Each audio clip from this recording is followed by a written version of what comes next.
Niye biz Kırgızistan öttü bulganıpız. Korrupsiyaga malınıp, buna kekitegizde malınıp kalıpız. Kup desinger, aynan elim, jurtum. Sizler yaşlar ayrıkça bundan ki göz gelecekler. Taza olunguzlar makul deseniz. Biz hem bulganıp alıp şu oyda kete verelim mi aile? Bulganıp biz eskiler. Yaşlar aynan taza olunglar. Sizler hem ösüp gelecekler.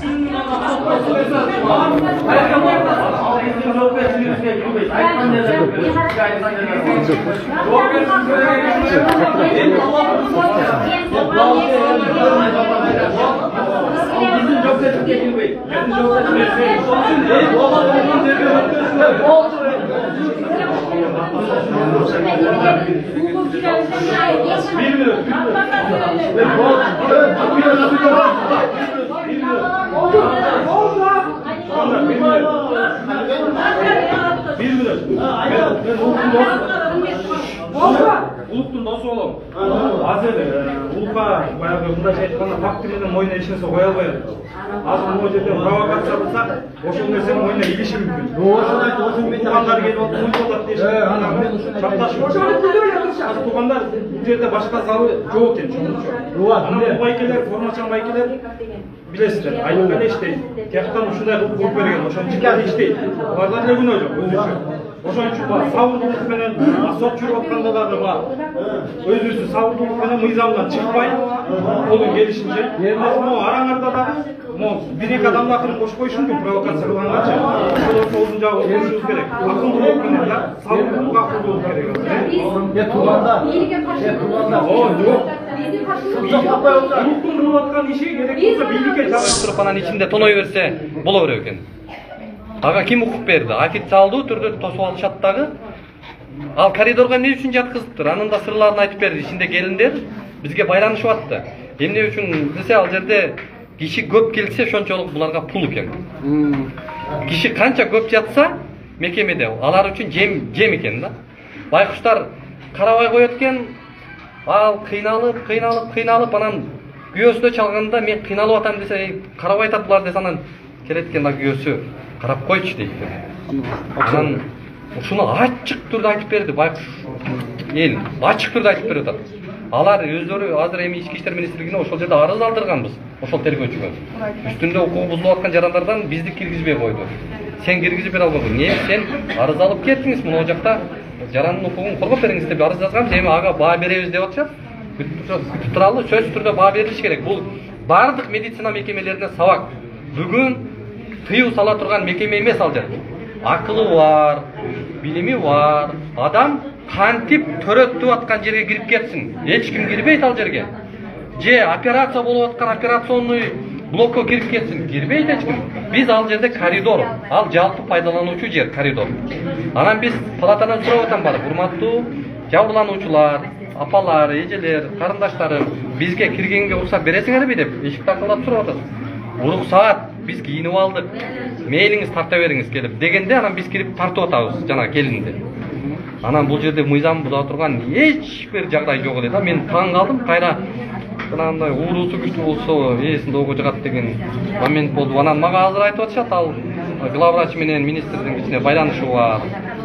Жакындыгы бар деп атат. Ошол эле учурда жана главврачтын күйөөсү чоң кызматта иштейт деп атышат. Эми кандай кызматта иштебесин бул жерде биздин президентибиз бар, биздин мамлекетибиз бар, биздин конституциябыз бар, биздин мыйзамыбыз бар. Бул жагдайда барышы ошол талап менен кетиши керек. Анан орто жолдогу ушундай майда чиновниктер, ушундай майда жетекчилер мамлекеттин кетип аткан саясатына сапаташ кылып атышат. Биз мисалы өзүңүздөр коомчулук жакшы билет. Же бир кайсы бир саясатчынын этегин кармап жүргөн жокпуз.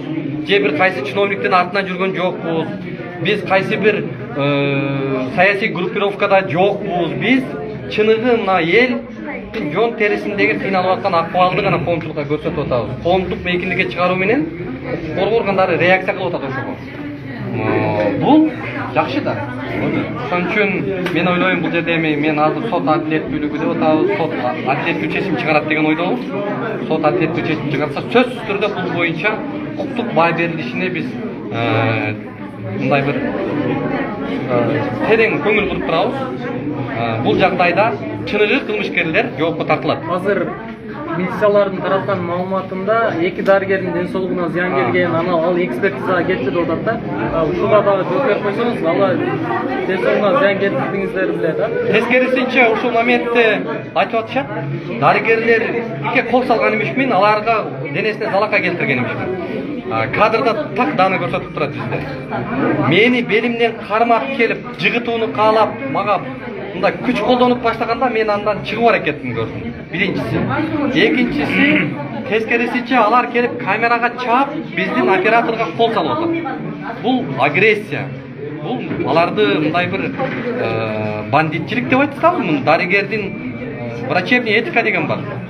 Мейли биз жаран экенбиз, этиканы мындай түшүнбөгөн адам болуп, жаран болуп туралы да, жөнөкөй адам болуп туралы. Бирок дарыгер этиканы билиш керек беле?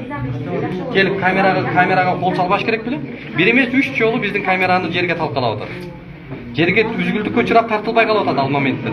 Камераны чапканда микрофон үзүлүп, жерге чачылып кетип атат.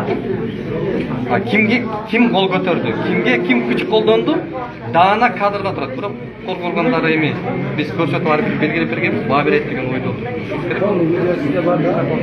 Бизде баарысы бар. Анан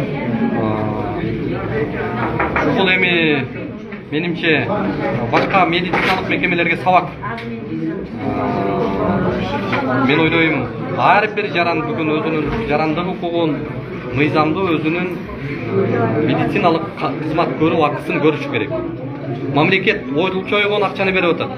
Мына райондор ар бириңиздер көрүп атасыздар. Кыргызстанда канча район бар? 44 район бар. 44 райондо баарысы көпчүлүк аймактарда, алыскы райондордо операция элементарлуу кесирово жасай албашат экен. Дарыгерлер, райондун деңгээлиндеги дарыгерлер операция кыла албай Ошко же Бишкекке жиберип атышат. Мамлекеттик бюджеттен биз берип атабыз акчаны ошол районго. Ошолор кадимкидей отчет берип, бюджеттин акчасына отурушат ошолор. Эмне үчүн бир Чаткалдан же Чоңалайдан же кайсы бир алыскы аймактан келип Ошко операция кылышы керек. Ошон үчүн министр ушул багытка көңүл бурушу керек. Ошол эле учурда мен айткым келет. Мен дарыгерлерге эч бир душманчылыгым жок. Дарыгерлердин баары жаман эмес. Мен дарыгерлер аны өздөрү жакшы түшүнүшөт. Жөнөкөй катардагы дарыгерлерде күнөө жок. Маселе баш жакта. Главврачта, старший медсестрада, анан министрде, орун басарларында болуп атат. Ошолор достойный айлык алыш керек. Бизде Кыргызстанда 3 орган бул эбегейсиз, көз каранды болуп, мындай бир акча каражаты кенен болуш керек буларда. Булар кимдер? Биринчи кезекте мугалимдер, экинчи кезекте медицина кызматкерлери, үчүнчү сот органдары, укук коргоо органдары. Ушуларга акчаны аябай мамлекет берсе, менимче бизде паракорчулук азаят. Ошол эле медициналык тармакта айтып көрөлү да. Больницаларда бүгүн акча түшүп атат, бирок подпольный болуп атат. Мындайча айтканда, гүлүн, эми жемишин бере турган жерин жеке менчик лабораториялар алып кетип калып атат да. Министр ушул боюнча иш жүргүзүш керек. Биздин депутаттар мыйзам кабыл алышы керек эле. Ал кайсы? Жеке менчик да лабораторияларга бүгүн направление бербеш керек биздин медицина тармагы. Алар акчанын баары лаборатория, бул медицинанын көзү, жүрөгү лабораторияда. Врач анализдин негизинде кылат. Анализдин баарысын бүгүн лаборатория жеке менчиктер кылып атат. Акча жеке менчикке кетип калып атат. Мисалы үчүн 3000, 4000ге чейин ар бир процедураны анализдерди алып атышат да. Ошону мамлекетке түшүрө турган кылып койсо, дарыгерлердин акчасы көбөйөт да. Муну ойлоно турган, муну жасай турган бул министр. Ошон үчүн министр болуп отурат. Ошондой сунуштарды берип, жогорку кеңештен мыйзамдык кабыл алдырып, биз медицинаны эң прибыльный тармак медицина тармагы. Дарыгерлер качан айлыгы көтөрүлөт? Бюджеттен акча бөлгүлөт дей бербей, жеке менчик лабораторияларга направлениени бергенди токтотуп, мамлекеттик лабораторияларды ачып койсо, бизде лабораторияга түшкөн акча эми жеке менчиктей кымбат эмес, арзаныраак кылып койсун. Анан дарыгерлерге акча түшөт, бюджетке акча түшөт, бюджетке түшкөн акча бул саламаттык сактоого кетет, айлыгы көтөрүлөт. Биз дарыгерлерди багып атабыз, бирок баарысы жеке менчик лабораторияга жиберет. Не менен барсаң, анализ алып кел, муну лабораториядан дейт. Анан ага барсаң ал жеке менчик, ал асмандын башындагы бааны айтып коет. Анан айла жок сен барып анан анализге төлөп атасың. Ошону арзаныраак мындай бюджетный формат менен жеке менчиктерге коюп койсо менимче медицинада дарыгерлерибиздин ыйлагандай болбой, акча кененирээк болмок, аларга дагы айлык көбөймөк да. Биз бул сунуштарды бир эмес бир нече жолу берип атабыз. Биз сынды да айтып атабыз. Ошол эле учурда мындай сунуштар, мындан чыгуу методологиясы бар, жол жоболору бар. Мындай тактика менен кетсе балким оңолуп кетет. Дарыгерлердин айлыгы ошондо көбөйүп кетет деп. Анан катардагы мындай дарыгерлер алгычка татырлык дарыгерлер бар. Ошол антына жараша иштеп аткандары бар. Дарыгерлердин баары жаман эмес. Биз кемчилдиктерди бүгүн мыйзамсыздыктарды айтып аткандын баарысы бул главврачтарда болуп атат, старший медсестралар.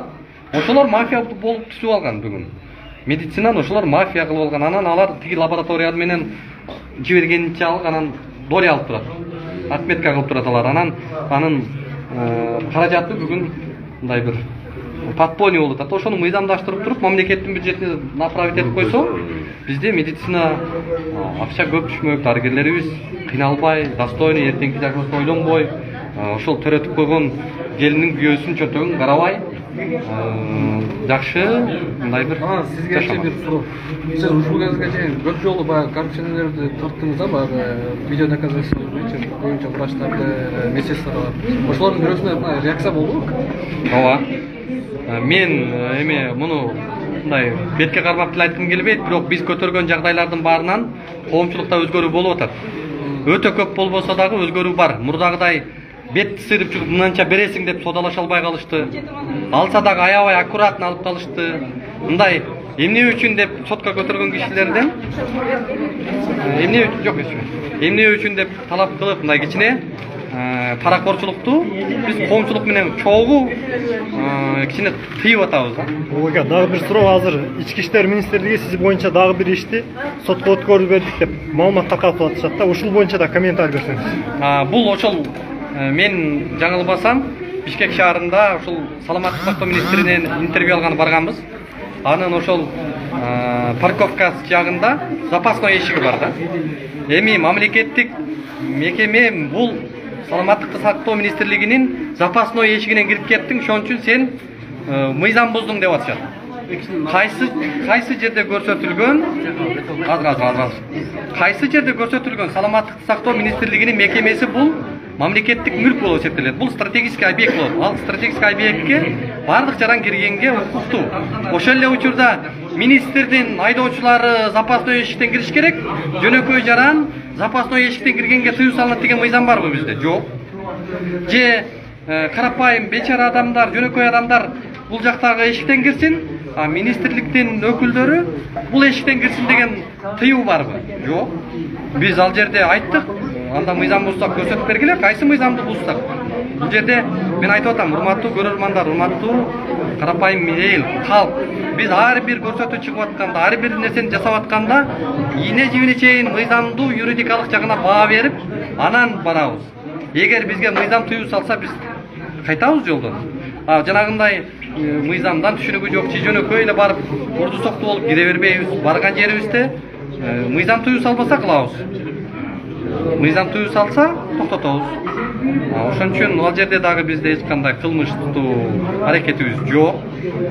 Ушу мен айтат элем да, мен проблема эмесмин. Ушул урматтуу мамлекеттик мекемелер мени көйгөй катары эмес, өзүңүздөрдүн жаратып аткан, жасап аткан ишиңиздерди биз көрсөтүп койгон акыбалга алып барбай эле иштесеңиздер, мындай менимче эме болот да. Сиздерге жеңил болот. Мени менен күрөшүп эмне кыласыздар? Бизге окшогондор менен күрөшүп эмне кыласыңар? Анан көрө өзүңөрдүн профилиңердеги жагдай менен күрөшө бергиле. Өзүңөрдүкүн оңдоп койгула. Ошондой жарандарга шарт түзүп койгула. Эл дагы мындай кыйнала бербесин. Сиздер ишиңиздерди так аткара бериңиздер. Ошондо сиздер мамлекетке кылган жакшылык болот. Алып аткан бюджеттен акчаңызга актаган болосуз. ошол эле учурда мамлекеттик саясатка сиз туура реакция кылган болосуз, жардам берип аткан болосуз, мамлекеттин өнүгүүсүнө сиз салым кылып аткан болосуз да. Отырғызып сұразақ болау, шаршап қалды. Жок, жакшы эле. Қиналып қалды да, отырғызып, қашпай отырып, келен жол береді. Жок. Мен отырғанда тажадым. 48 саат отырдым. Көрінісімен өте шаршап қалды. Отырғым келбей қалды. Жеген отырып. Жок, жакшы эле, жакшы, менде баары жакшы. Анан адам эмнеден чарчайт? Адам бул физикалык жактан чарчабайт, моралдык жактан чарчайт. Ушул моралдык жактан басым болуп, моралдык жактан ошол жерге мени бир атайын кармоочу жайга киргизип койгону, анан ал жакта мындай бир ойлонот экенсиң да. Кайсы менин күнөөм үчүн ушул жерде отурам? Мен ушундай кайсы кылмышты кылып койдум? Мен ушундай кылмышкерминби депчи. Анан Улукбек Карыбековдун атасы. не деп алды? Мен айткан жок.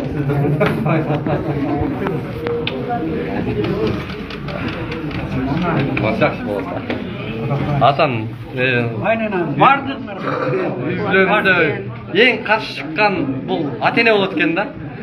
Ушул бир нерсе кылып койбосун, бир нерсеге чалдыктырбасын деп эки ооздон бир ооз ушу атам бүгүн каршы. Бирок эми каршы болгондо эмне? Мамлекетибиз бүгүн ушундай кайдыгер эмес, жарандарга муктаж. Ар бир жаран бүгүн ушу кайдыгер карабасак, биздин төбөбүзгө ушу кайдыгерлик жеп атат да. Кайдыгер карабай элементардуу майда болсо дагы маани беришибиз керек.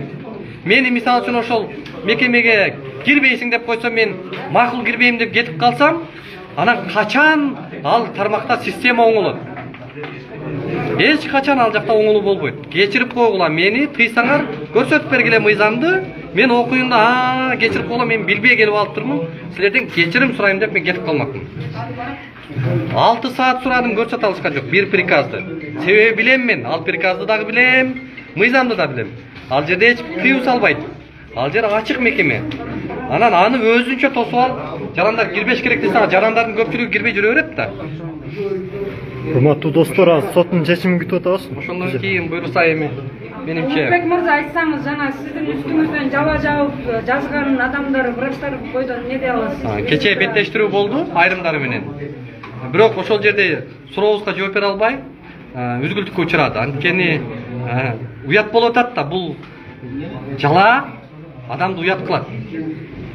Чындык эч качан сынбайт. Кечээ уят болуп, мага арыз жазган бир дарыгер, кечээ уят болуп, уяты чыгып адвокаты менен биздин суроолорго жооп бере албай, чыдабай качып кетип калды. Бизден таң калганыбыз Улукбек ака, сиздин арызыңызды карабай, аларды караган.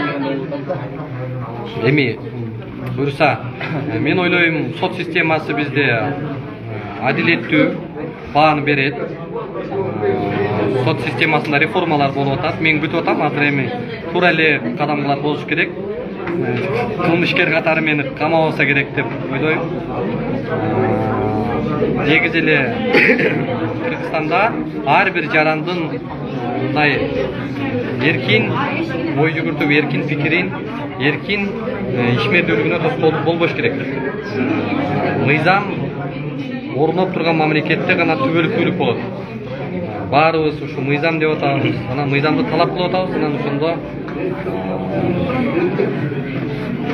анан урматтуу ушу көрөрмандарыма дагы, ушу биздин кыргызстандыктарга колдоп, бизге пикирин жыдуу сөздөрүн айтып аткан адамдарга абдан ыраазымын.